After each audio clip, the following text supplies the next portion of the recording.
We found out yesterday that prosecutors in Kenosha, Wisconsin have decided not to press criminal charges against the officers involved in that August shooting of Jacob Blake. Now, you remember that shooting led to NBA players shutting down play for 3 days as a form of protest. Also, the NBA and MLB also postponed some of their games. So last night, LeBron James was among the players who were asked about further social causes in response to this decision.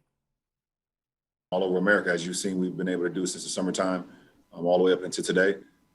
So we're going to continue to keep our foot on the gas, continue to keep our foot on, keep the pressure on going on how we continue to create change. And like I said, and create change for, the Black community, but also just create change for the greater good. And we're looking forward to seeing what ways we can do and what we can do going forward. It's disheartening. Truly, it's disheartening just for all the work that everybody put in, all the, just the heartache of the families involved, kids involved in the car, the city that rallied around it, the community. It's just about right and wrong. But this isn't going to be something that it can't deter, those citizens who are trying to do right, who are trying to fight for equality, who are trying to fight for the right things. Domonique Foxworth here with us now, and we know that these athletes have really been using their platforms in such huge ways off the court as it pertains to social justice. Domonique, what do you think that these players are going to do? Like, what is the impact going to be in response to the Blake decision, and how do they move forward? Yeah, it seems like LeBron suggesting and Wesley Matthews suggesting more of the same, which I think is surprising given that the same hasn't warranted the results that they would have wanted in some key cases, especially this most recent one.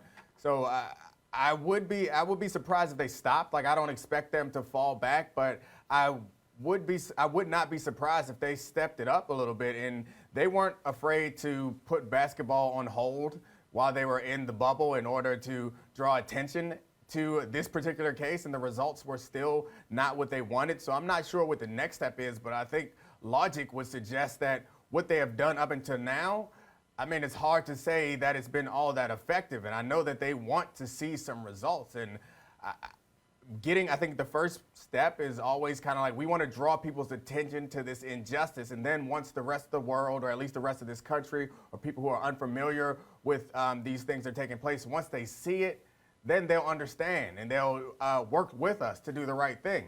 It feels like it hasn't happened. So I'm not sure if I'm in that situation, which I'm not. I don't wield the same power as LeBron James or any of those players in the NBA. But if you've seen that once you draw people's attention to it, that it feels like the results are still going to be the same, what's the next step there? I'm not sure what it is, but I'd be surprised if they don't amp it up. Like if putting basketball on hold in the bubble wasn't enough to bring about charges in this situation, I'm not sure that it's out of the question that they might go do something like that again. I know it feels far-fetched, but if something like this bubbles up again, I think we've gotten to a point where it went from being surprised and impressed that these athletes have been carrying the mantle of Paul Robeson and Muhammad Ali to starting to feel like it's an expectation. So God forbid something like this happens again. There's another police-involved shooting that looks suspicious with a black person. We're going to come to the NBA and the NBA players and professional athletes across the country and ask them what they have to say and ask them what they're going to do, because they've created that expectation. As unfair as it is to expect that, frankly, any black person to address problems that they didn't create, like, that's incredibly unfair. It's even more unfair to ask these athletes to fix problems that they didn't create and that they are on the wrong end of in many cases. I think that's where we are as a country, sadly, that we look to them for that type of engagement. So I'm not sure exactly what's next. I know that they aren't going to give up, and I suspect that we'll continue to support them when they do these things. But if you keep doing these same things and you don't get the results that you expect, it's only logical to assume that they might want to try a different tact. Well, how's it going to affect the sports world? Don't be surprised, Domonique.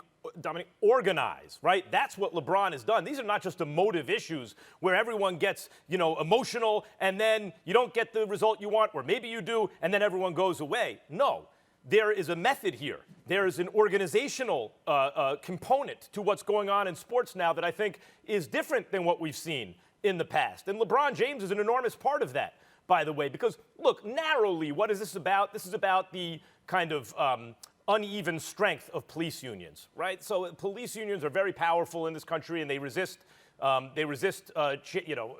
measures to reform and all that kind of stuff. But more broadly, this is about Black Lives Matter. Because the fact is, for most of this country's history, among much of white America, Black lives don't matter. There's a very high threshold for dead black people. Let's be honest. That's what, in a broader sense, this is about.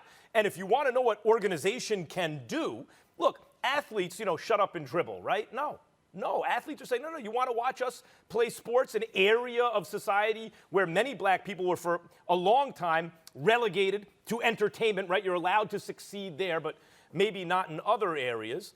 You want us to just dribble? No, we're not going to shut up. And sometimes we might not even play. How do you like that? Thanks for watching ESPN on YouTube. For live streaming sports and premium content, subscribe to ESPN+.